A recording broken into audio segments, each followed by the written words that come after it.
Albion Online, where you write your own. Wait, hold up. Albion Online, great game, right? We all love it. We all play it. It's very entertaining. But one of the issues with the game is trying to figure out how to play it as a solo. If you're a new player to this game, being a solo player can be daunting because a lot of the activity is group PvP, or even if you are trying to do solo things, one of the issues in the past up to this point is you get bombarded by people who have lots of friends and can play this game. So if you don't have friends and you still want to play this game, there's a way to do it. Even in the Black Zone. Dun dun dun. The dreaded Black Zone. Generally referred to as an area only for people who are in guilds and with big groups of people, big roaming groups, and they're going to destroy you 1v10, 1v100 you into the ground.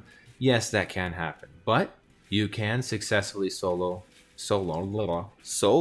rather, as a PvP player. And today I'm going to show you just how to do it, different activities you can engage in, how to take fights, how to dismount even, all while using the Greataxe. There's many ways to do it, there's many builds to do it, but I really like the Greataxe, and I'll show you how to do it in this video. So stick around and watch. So what I have here is the albiononline.com main website. You can go to a place called the Character Builder, and you can kind of create your own custom builds. People use this a lot more in the past, maybe sharing in your Discords with different builds. I don't know, people use other things now, but for the sake of this video, I thought I'd show this to you guys, just quick how it works. You basically can pick what you want inside of your character and then save the build so you can use it. You can theory craft, it's great. But basically, you click on one thing, you have a bunch of filters, you have a bunch of things. That's how it works. So, for the sake of this video, the build that I chose featured the Greataxe. Greataxe is amazing. So, Greataxe, obviously, that's a two-handed weapon, fits in both. I would switch between the Guardian helmet and the Hunter hood. Let's see, where is it? I don't want to find it. Because the Guardian helmet offers this emergency shield, which is great. But it gives you a shield, and it gives you an even bigger shield the lower your health is, but also purges dots. So it's good against cursed users. That's why it comes in clutch. The Hunter helmet gives you Reflect, which is also nice for 1v1 combat. So it just kind of depends on your style. I kind of went in and out during the video. So for the Greataxe, I went Rending Spin because you are going to be chasing people, and you need to be able to hit them while still moving, or else they'll kite you or get away from you. On your W, using Adrenaline Boost because it's just really great. You get some movement speed, and in open world, movement speed is king. You get a nice little speed buff. You get some attack speed if you're using it, but really it's to boost your E also. Whirlwind, self-explanatory. It's a great ability. Tons of damage that ramps up, and you can't be interrupted. So depending on how you use it, it's very good. Generally, you'll want to go, wow, missing values will be right, whatever. You'll want to go deep cuts. I kind of went for the life leech. I really don't know why, but I did. Cleric Robe. R, Everlasting Spirit. You can become immune to damage, which is very important. It comes in super handy in several fights, as you will see. Aggression, obviously more power. We already talked about the helmet. Toughness, a little bit of defense. And one of the main pieces is the boots. You take Soldier Boots. Why do you take Soldier Boots? You take it for Wanderlust. Because again, mobility is king in the open world. And these are very important to have. For a potion, I would generally run just minor poison pots so I could combo or just get a little extra damage on them. And for a stew, I went for the tier 8 stew for the nice big damage boost from it because I only ran tier 6 equivalent, which means 4.2, 5.1, or flat 6, but I kept to 5.1 or 4.2 just because it is cheaper. And that was kind of the point of this build, is I wanted to show everyone a cheap way to still win fights. So that's basically the build, how it's featured. I'm going to publish this, and whoever wants to see it, they can. And use this website if you want. It's pretty good. But now let's go on to the actual fights. First thing off, I do want to mention about the build. It's very cheap. It's under 100k, and I did that for a reason, because for newer players or players without money, it's hard to kind of get involved in these activities. But I know it's the red zone, and we're mostly focusing on the black zone, but I just wanted to share this point about seizing the moment. Sometimes you'll come across these crazy fights in the open world. It's a whole bunch of chaos, but if you just get in there and you don't miss your opportunity, because opportunities come and go in this game a lot.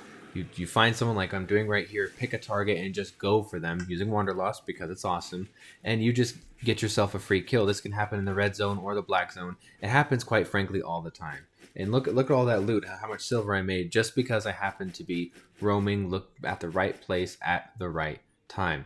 So I just wanted to showcase that really quick. Continuing that theme of seizing the moment, this is a cutthroat game. It really is. And especially when you're in the black zone, like the main black zone and the Roads of Avalon, which I'm in right now, which is technically a black zone, it's a cutthroat game.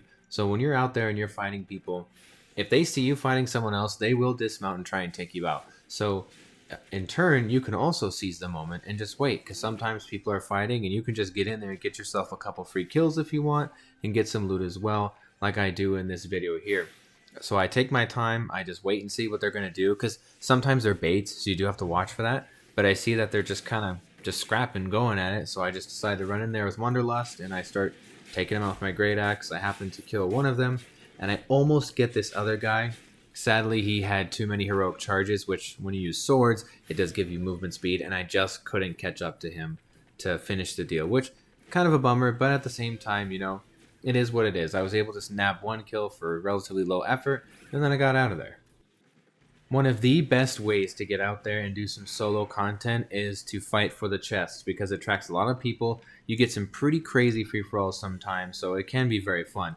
One thing though, do not trust anyone. If someone invites you to a party like this guy, expect that they will betray you. Yeah, sometimes they might team up with you and fight off other people, but if it comes down just to you and the other person, do not trust them. So I went to go open the chest so I can get the reward from it. I got it. And then, of course, as soon as that happens, I start to loot, check out things, what's going on inside. He drops the party. So I was prepared for it. I baited him into the fighting because I went to go mount, but I didn't want to mount because I was going to fight him and kill him. So know when to pick your fights, and remember, don't trust anyone. So you can see here where the Cleric Robe comes really, really in handy, because I was immune and it buffed my damage, and I just took him out easily. So he wanted to fight, and he got it, and he paid the price. So remember, the chests are really a good opportunity to get a lot of content, but don't trust anyone. A mechanic I can't stress the importance of enough is understanding how dismounting works. Because of the change that happened not too long ago, when you're dismounted next to an enemy, you can't use your abilities.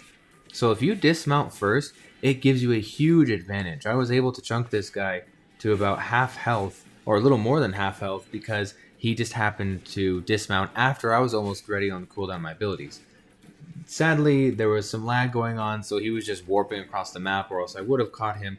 I didn't end up killing him in the end, but he definitely led me on a little chase here. I spared the wandering around aimlessly, but eventually I did catch up to this person, and I was able to finish him in the fight. But again, it just shows you really just how important it is that you learn how to dismount. Yeah, it was an easy fight. I did lose the chest, but I really wanted to take this person out. But yeah, just understand how dismounting works, and it will really work to your advantage. You'll get a lot of free kills based off of that mechanic alone. One of my favorite parts about being in the black zone is you don't have to be flagged, because you can truly just run up on people and start hitting them. And sometimes that's the best way to get yourself a nice kill in the black zone, because they can't see you coming. You're not chased by an army of blues. If you get the kill, you don't get the kill. So pretending to leave is a really, really strong tactic. So I walked by, I saw this person fighting. They're obviously interested in fame farming, because you get more fame in the black zone. So I left, made it look like I was leaving, whatever, waited a few seconds, and then I went back in, because if they are engaged in combat, they can't mount up as quickly as they'd like to, because they might be taking damage or something else. But notice how I mounted far enough away that I got the cooldown on my abilities quick enough so that I can start running them down. I cornered them, put on my R, I was invincible, and I just shredded them, and I got myself a free kill. It's a very strong mechanic to use against players. Just wander around and say he was trying to fame farm solo in the open world. This is another case of doing the pretending to quote-unquote leave little stunt move maneuver here. So I saw someone wanting to fame some mobs, because you can kind of camp around the mobs that like power up over time, and they were dismounted, they were wanting to get them. So I just went around, I waited a little bit, and then I went in for the action. For whatever reason, and I really don't know why, somehow they managed to mount with all of those mobs hitting them. I'm not too sure about that. I feel like that they should have been hit by something and then it didn't work. But hey, sometimes you get it, sometimes you don't. But then this kind of comes down to really understanding how to fight. And this person, sadly, does not understand how to fight, because they dismounted right next to me, which gave me a free opportunity to basically use my entire kit on them before they can get away. Now, of course, they were running a Wanderlust as well, so they were starting to get away from me. But because I am Greataxe, I do get that movement speed boost that most other weapons don't get. I mean, depending on the weapon types, of course. So he really is trying to kite me. He's trying to get away. Used his bloodlust right there. I don't know if he was trying to fight me during that. He probably should have waited to use his ability because he did get it off one more time. And if he had his bloodlust, he might have survived a little bit. But I ran him down and I won the fight because dismounting is so important. You have to learn how to dismount properly. It can cost you fights, but it can also win you fights. I've said it before and I'll say it again. Going for these chests is a great way to get yourself content. Sometimes it takes a while, like you'll get down to the last minute before people show up. I was trying a dancing ritual here to summon an opponent, and I found a worthy adversary. If you want content, go to chests. But please, for the love of God, learn how to dismount. Luckily, this guy just happened to have the right build, and he managed to get away from me and to remount again. But I'm telling you, like, you gotta learn how to dismount because it can really just cost you. Like if I had any CC, you know, if I had like a tier 6 Greataxe, I could have rooted him in place. But if I had any CC on me, he would have died right then and there because he dismounted right next to me. You got to learn how to dismount. Thankfully, he came back to me after I opened the chest, of course, because he did want to fight. And this time he did it right. Because if you get dismounted, you have all your abilities instantly on cooldown. But, I mean, it was a little bit more than he could chew. He couldn't take me in this fight. Important thing to remember, if someone does something like an ice block, you're using your E, cancel it immediately and get some space from them.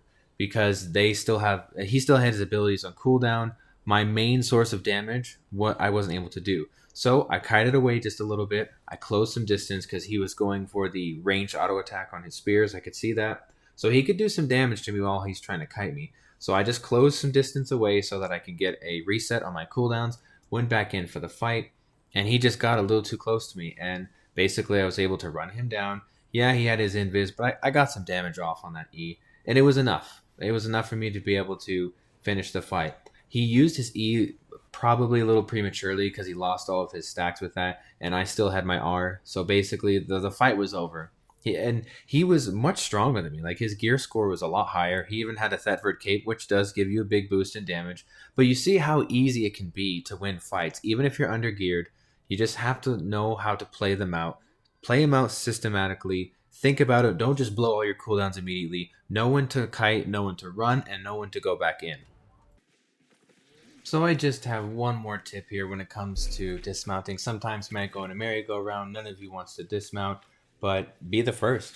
If it's in a matchup that you can't win, or even an even matchup, just be the first to dismount, because I was able to get my spin off, all of my damage. Like, look how much I chunked him for, just because I had that second of being able to dismount first. Now he is running away, but of course I've got the Wanderlust, but oh wait, he purged me. And even with the purge, you can see how strong this build is because I was still able to catch up with him. He had a full run. He didn't have Wanderlust, but he had a full run, and I was able to catch up with him and take him out before he could mount. So if you're going to dismount, the other person's not taking the bait, be the first to dismount. And if they follow, you might win the fight. For me in Albion Online, some of the most fun fights are when it's just a crazy free-for-all. You have so many different sides. Everyone's just in it, trying to take each other out. Whether it's a true free-for-all or it's a group of 3, a group of 2, and a solo guy running around in circles just causing chaos. That's one of the most fun things for me about this game, is to just fight just like that. And also get a little greedy. I got a little greedy with this time, trying to pick up some items. I should have just dipped after that, but I wanted more. Because that's just a big part of the fun, is to just go crazy and just cause chaos and just see what happens, basically. So they managed to get me in the end, which was sad, but hey, you know, that's par for the course. Especially when you're first starting out, it's going to take you some time to like really nail things down, to understand how open world fighting works, what you can take and what you can't take. That's part of testing your limits, right? It's all part of the game. It's all part of the experience. You just get out there, and if you die, you die. You know, that's fine. Who cares? But it's part of the fun. One of the best tips I've ever got from playing PvP in this game is to die. Just go out there and die as much as you can. Don't break the bank, obviously. You don't want to use all your money on all your sets. But you need to just get out there and just die a bunch, because that's how you learn the game. It's how you learn abilities. It's how you learn cooldowns. That's how you learn how to take 1v2 fights, solo fights, like corrupted dungeons, things like that. That's how you just get better at the game. You have to get past the fear of dying, and that's how you improve. Because if you can't do that, my little retaliation pop before I died, if you can't get past that, then you'll never reach that next level in this game. So just go out there and die.